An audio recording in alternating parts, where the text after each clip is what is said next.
Kao vezivo su koristili ovaj smećkasti materijal, glinu. Uzorci koje smo obradili u 6 naučnih institucija, 4 od njih u Bosni i Hercegovini, jedna u Italiji, na Politehniku do Tirinu, i jedna u Francuskoj, na Institutu za geopolimere, su dali rezultate da je ovdje riječ o betonu izvanredne kvalitete. Dva osnovna elementa za beton su tvrdoća na pritisak i drugi apsorpcija vode. Što je tvrđi beton, bolje kvalitete. Naš se kreću u rasponu od 10 do 60 megapaskala. 50 analiziranih uzoraka koje smo uzimali sa Bosanske piramide Sunca kreću se u rasponu od 67 megapaskala do 134 megapaskala. Nikada u povijesti čovječanstva ovako dobar i kvalitetan beton se nije pravio i lio, kao što je to slučaj sa pokrivom piramide Sunca. Stoga je ne treba čuditi što su i danas bosanski građevinci jako dobri i kvalitetni. Drugi element za kvalitetu betona je apsorpcija vode. Ukoliko voda zimi može da uđe u beton, ona se smrzava i beton puca. Mi nastojimo održavati vrlo nisku vodenu apsorpciju, do 3%.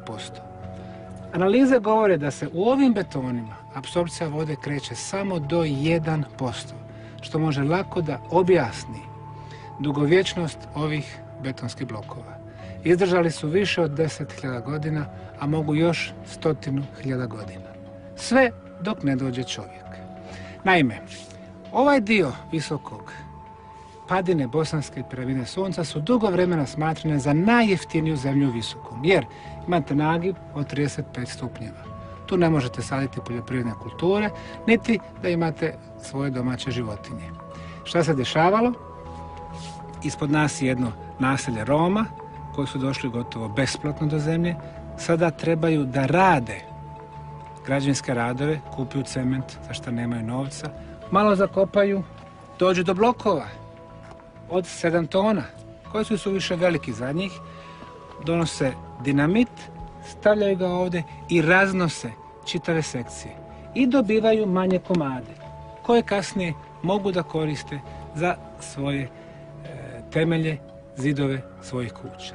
Nažalost, veći dio ove sjeverne strane piramide Sunca je uništen zbog takvih građevinskih radova.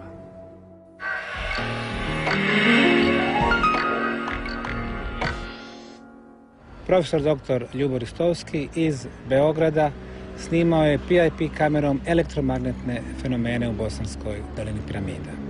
PIP kamera nam pokazuje nešto više od onoga što oko vidi, ali na način i sa bojama koje oko ne može vidjeti.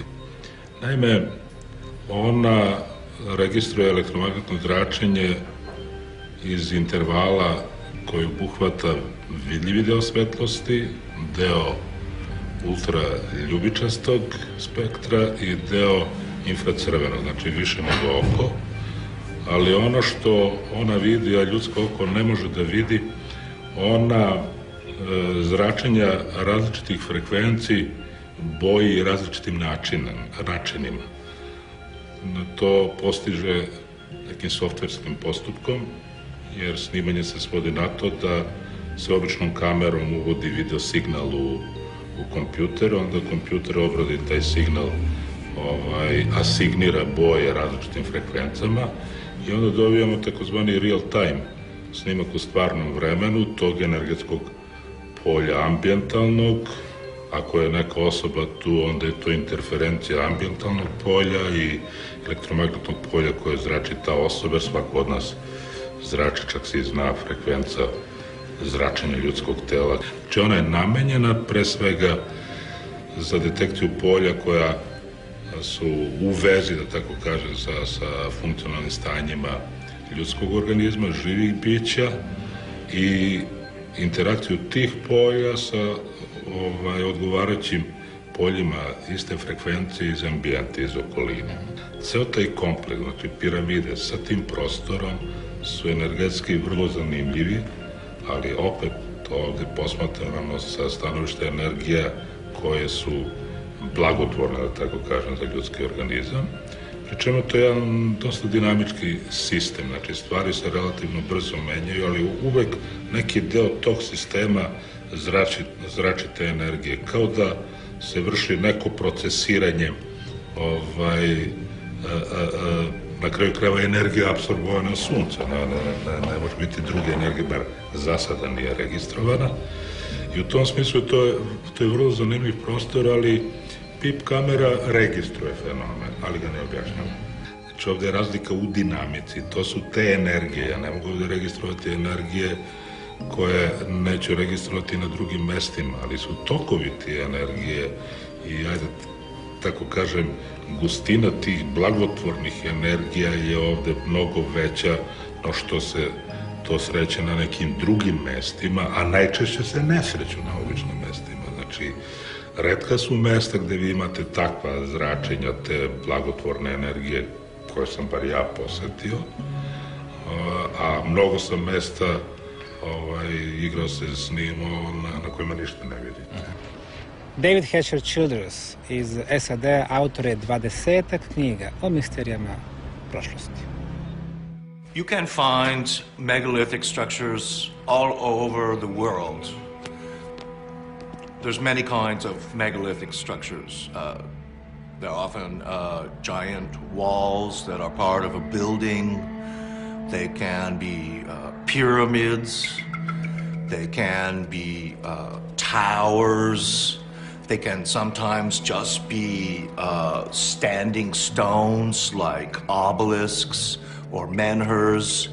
Sometimes they are several giant stones together with a capstone like a trilithon or a dolmen. We also have like round towers. You have also giant round balls that are also megalithic. Some structures are perfectly fitted together with very hard stone like granite or basalt. Other structures are made of softer stone like sandstone or limestone.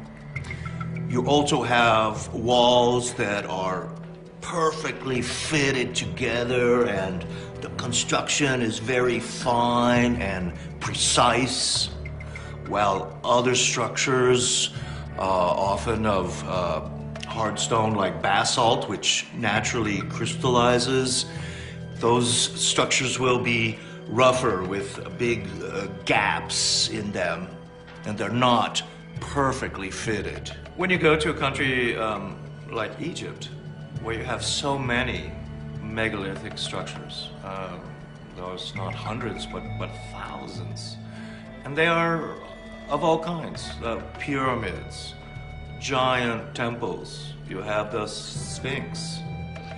Some of these structures may be much older than the dynastic Egyptians themselves, but the dynastic Egyptians are either using that structure and even recarving it, like, say, the Sphinx, where it was already something else, like a big lion, and then they recarved the head into something else, so that it's an ancient structure that has been made new again and made different.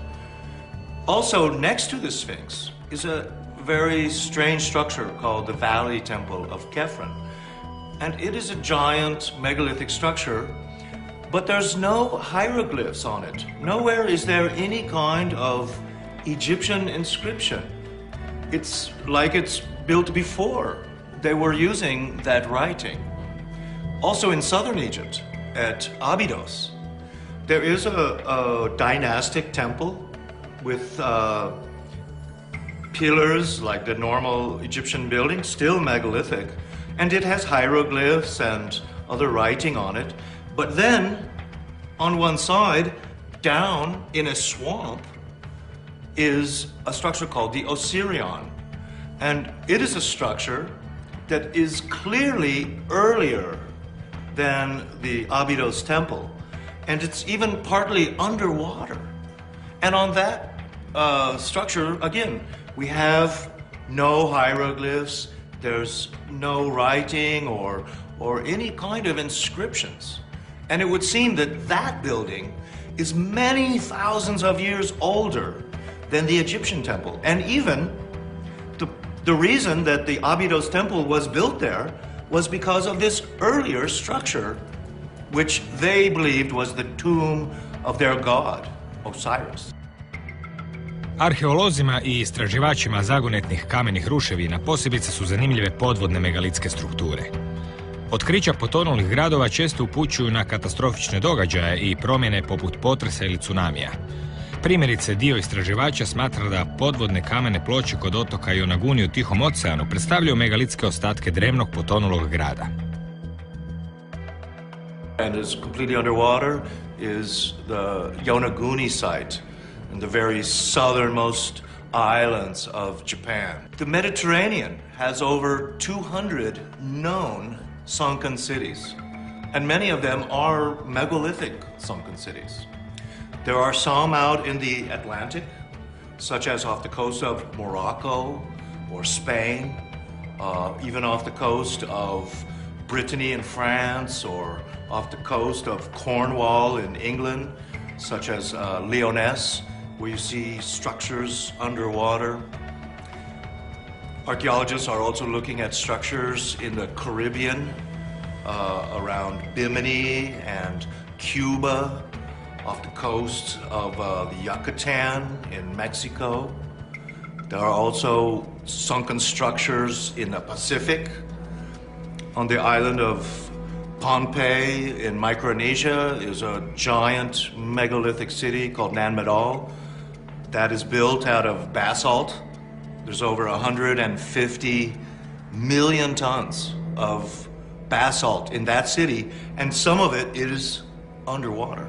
Oftentimes we talk about what was the last ice age, over 10,000 years ago, when ice had come down through Europe and North America.